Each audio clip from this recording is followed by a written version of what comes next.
Engineer Leo Lindner has been waiting all day to find out if he has the go-ahead to pump out the drilling mud. By the end of his shift, no decision has been made. I was staying up late, not leave it all on Gordon. And about 7:30, guy looks at me, slaps me on the back, says, "What the fuck are you still doing up, man? Go to sleep." I got this. And, you know, I thought about it. I really didn't want to leave in a lurch like that, but Gordon Jones was an excellent mud engineer. And I listened to his advice. And I go to sleep. And the man saved my life.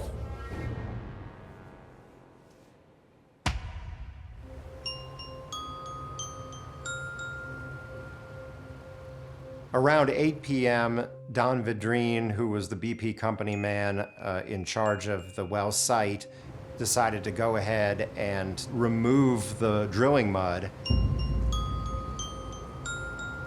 This was really, really critical because once that's gone, there's really no additional barrier to the gas shooting up the riser pipe and causing an explosion.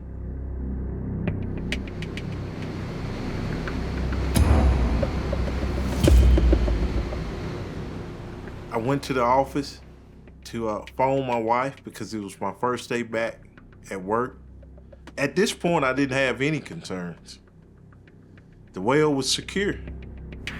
And at some point, because the cement seal was in fact not as secure as they had thought, oil and gas started to enter the well from the reservoir at the bottom of the well. Once the high-pressure gas escaped, it just shot straight up the mile-long pipe through the Gulf of Mexico. When I got to my office, all of a sudden I hear a loud sound like air.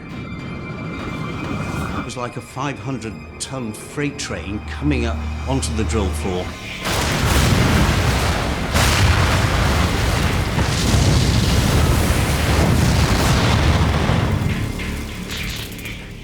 An explosion ripped through the living quarters and blew the walls down. And it seemed like immediately the blare of the sirens was going off.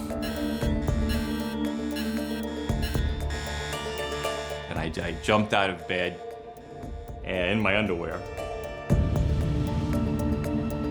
One of the Transocean managers was at my door. He said, "Call the rig floor to see what's going on." I called the rig floor 3 times. I got no answer. So he went one way. I go up the stairways. I head out.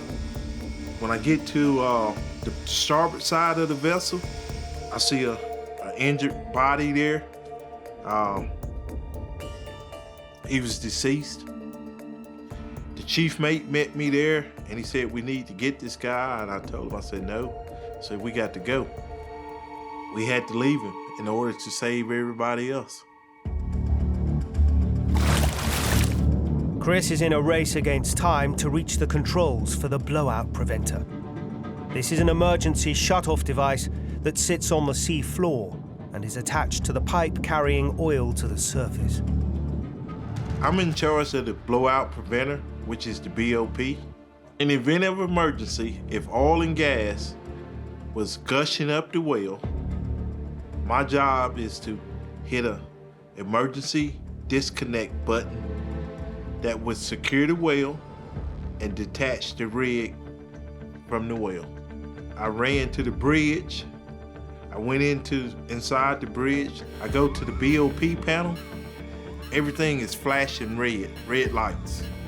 So that tells me that the panel is not working. Instantly, I hit EDS. Nothing happened. The EDS, the emergency disconnect system, didn't have any effect either. The fire on the rig had reached the stage where there was no longer contact between the rig and the blowout preventer on the seabed for that EDS system to work. When the walls came off and I felt the force of that explosion, I did regret not spending more time with my wife and my children. I didn't know I was gonna die or not, but I was hoping that if I did, that they would have good lives. I went out the side door.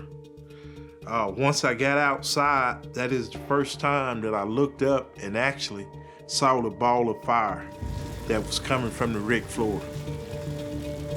That ball of fire was so hot, it was just intense. It's the hottest fire I ever seen in my life.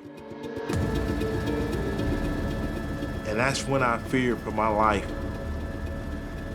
I realized that we needed to get everybody off the rig as soon as possible.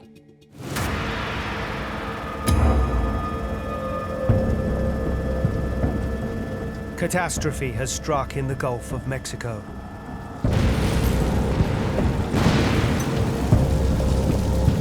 A huge explosion of oil and gas has ripped through the deep water horizon, setting the drilling rig ablaze and putting its 126 crew members in mortal danger.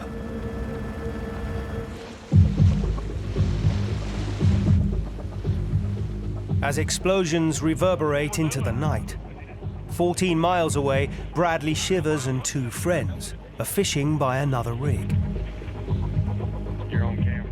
We fished a lot of the oil platforms and rigs because of the lights and the structure attracted a lot of varieties of fish.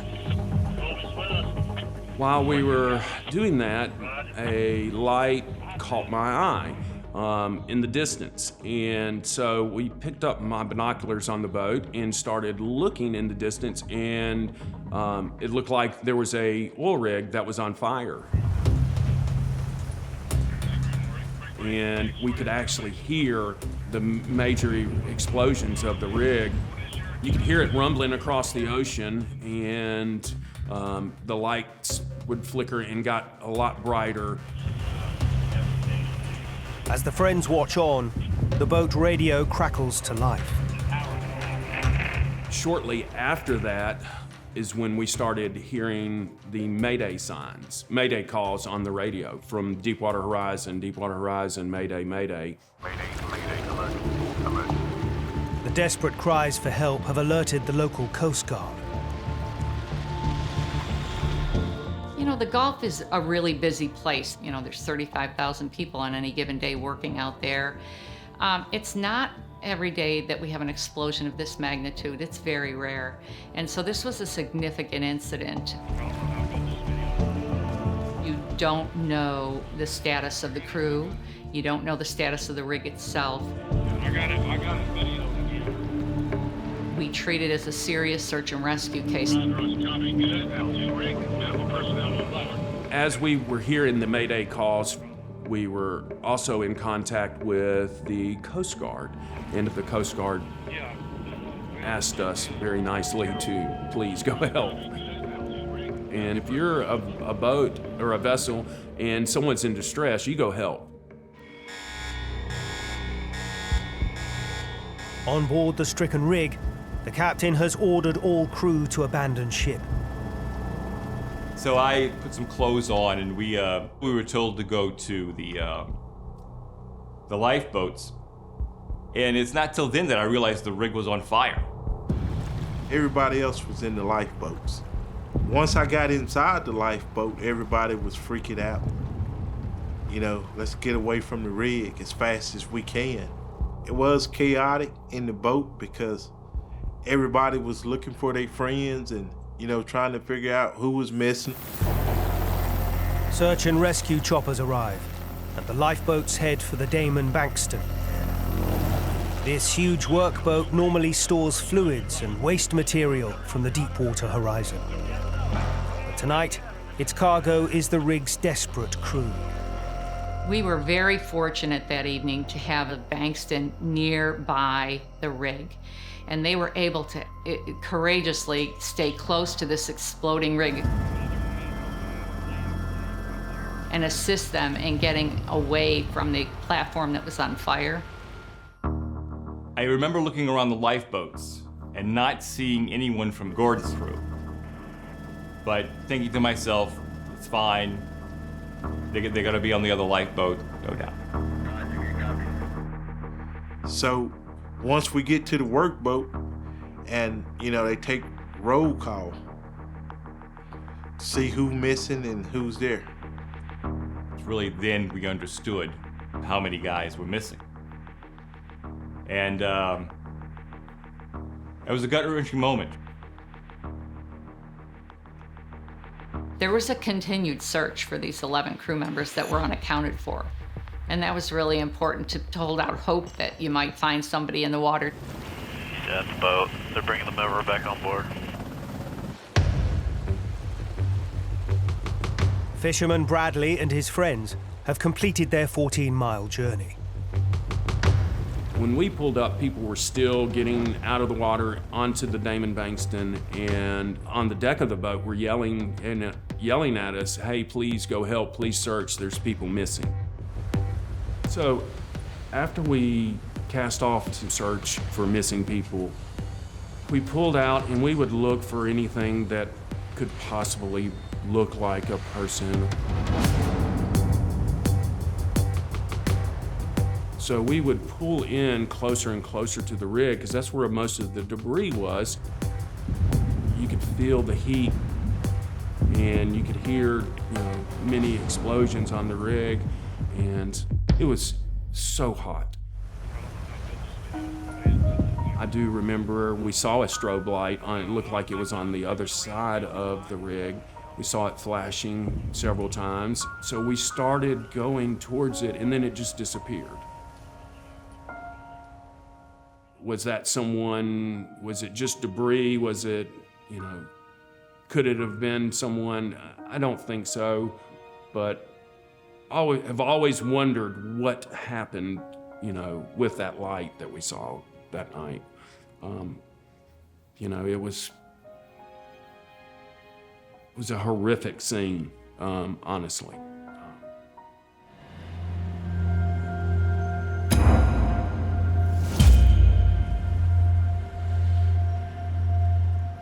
On land, news of the incident is starting to filter through to local journalists. I'm a photographer for the Associated Press. I had just moved back to New Orleans, my hometown, 3 weeks prior. It was 4:30 in the morning when I got a wake-up call from my editor saying that a rig had exploded out in the Gulf and 11 men were missing. I knew this was going to be a major story. My news editor told me that the rig was leaning at 40 degrees, and I knew it was a race against time to get out there.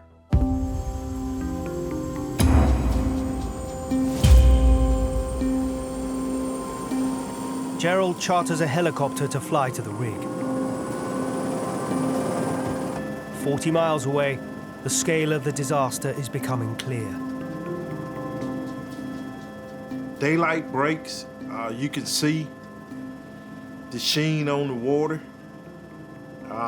You can tell it's very bad. And basically, we just stood by until word from town told us what to do. When we finally get out there, we're leaning out of a helicopter with no doors on, 4,000 feet over nothing but blue water, and this orange ember of a rig on fire, and these 4 or 5 vessels around it in a futile attempt trying to put water on this thing that was raging out of control. And it was a very sobering feeling because it's a very sad day when 11 men are missing. I knew that there was going to be a long search for these men. After we got back and landed and I filed my pictures, those images went global and it was front page everywhere the next day, all over the world.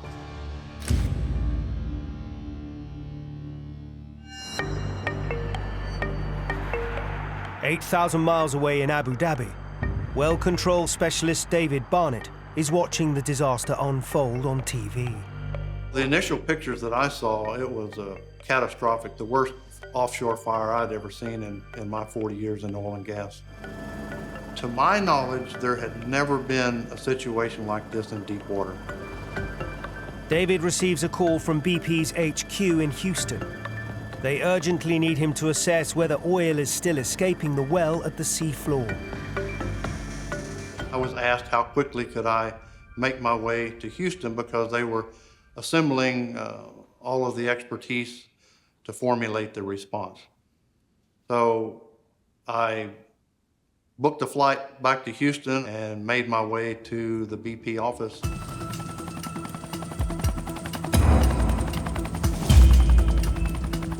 Meanwhile, over in the Gulf, uninjured crew members are told to remain on board the Damon Bankston.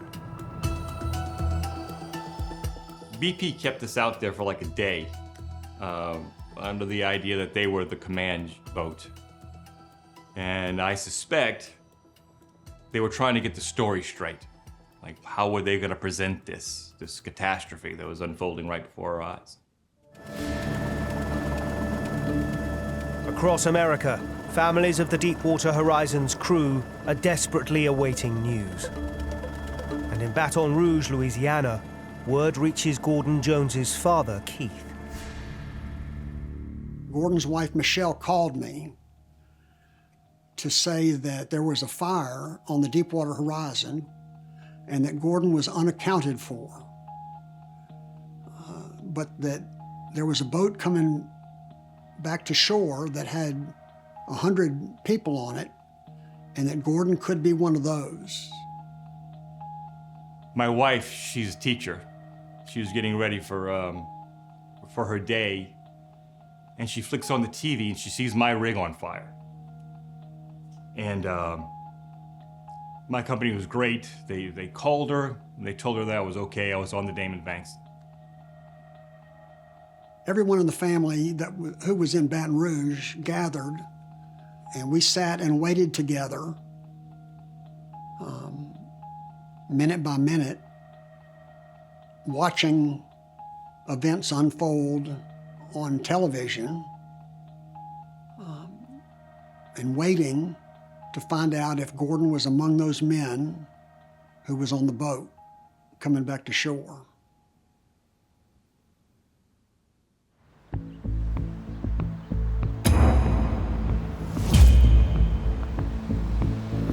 The rescued crew members are due to arrive at the coastal city of Kenner. Many families have made the journey too, hoping to be reunited with their loved ones. I could see vans and buses arriving with the survivors of the rig. They were getting off the bus, hugging family members in their work suits from the rig. And there were family members of the missing that were there as well. And what a mixed emotion it must have been for all of them. Kind of haunted me for days.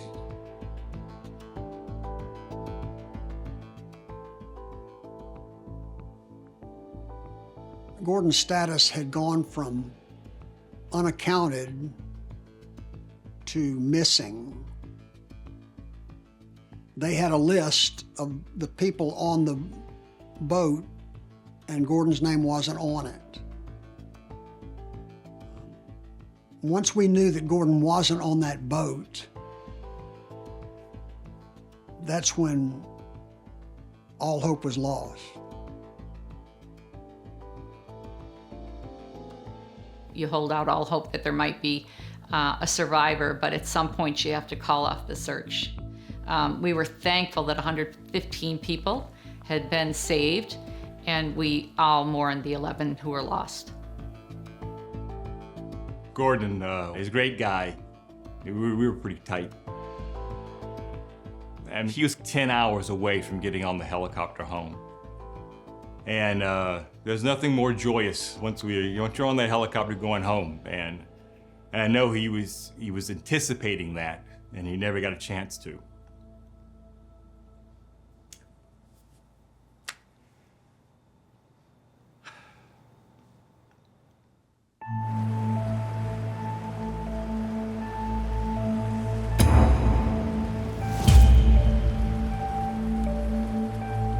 following morning, the Deepwater Horizon starts to tilt to one side, and its deck takes on water. You can see the rig starting to list more and more. And eventually it listed enough where it was just too top heavy, and it fell over into the sea. When the rig sank, now it's a major salvage operation. It's a major potential pollution operation. That's when we realized that it was going to be a major ecological disaster.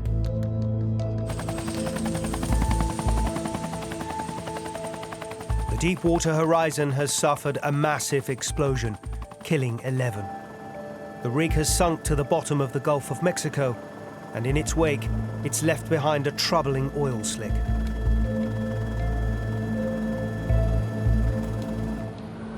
At BP's HQ in Houston, David Barnett has arrived to assess the damage.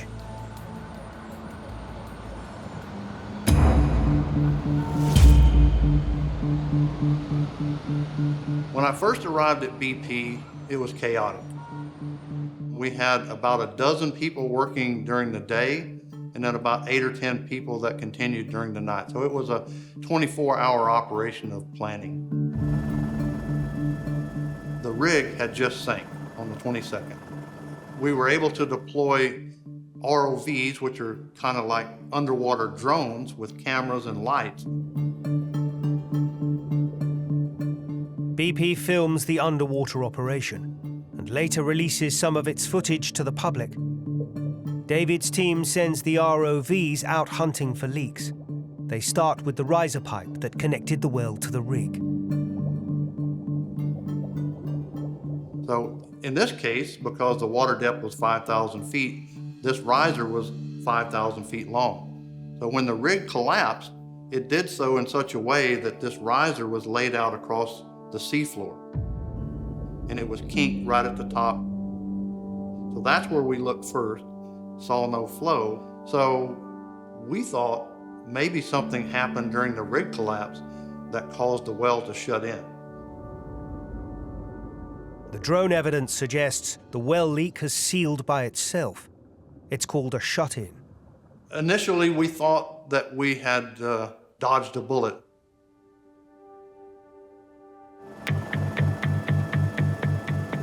As the hours pass, the oil slick on the surface continues to grow, fueling suspicions that the well is still leaking. So David's team sends in the ROVs to investigate further. But then as they went along this riser, we eventually found a point along the riser pipe where the well was leaking. The minute that I heard there was oil emanating from the riser, I sent an email up the chain, up the flagpole, we call it, through the Atlantic Area Commander to the Commandant. And the subject line was game changer, because I knew we had a potential for a much more severe spill. There are fears tonight that the southern coast of America could be just days away from a major ecological disaster. 1,000 barrels of oil a day have been pouring out of the broken well.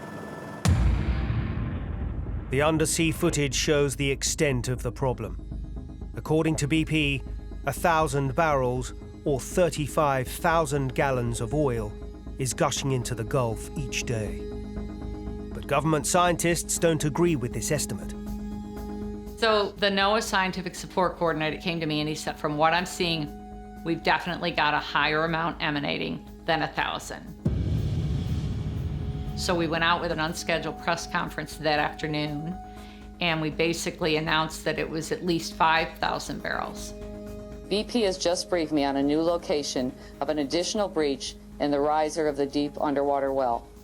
While BP established a 1,000 barrel per day estimate of what is leaking from the well, NOAA experts believe the output can be as much as 5,000 barrels.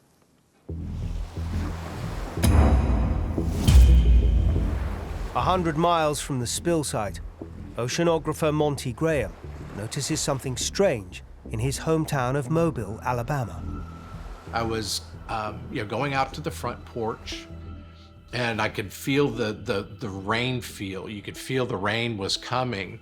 And then there was this slight smell of diesel. And then when the rain came, it really started smelling. Then it clicked.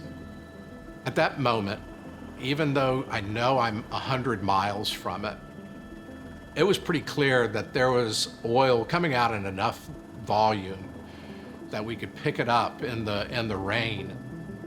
That was the moment I thought, oh crap, this is going to be really bad for a really long period of time. 180,000 gallons of oil is now pouring into the Gulf of Mexico every day. All 5 states along the Gulf Coast are staring down the barrel of an environmental catastrophe. Guys around here, they've been working on their boats for the last couple months, getting ready to go make the opening for the shrimp season. And we don't even know if they're going to be a shrimp season this year.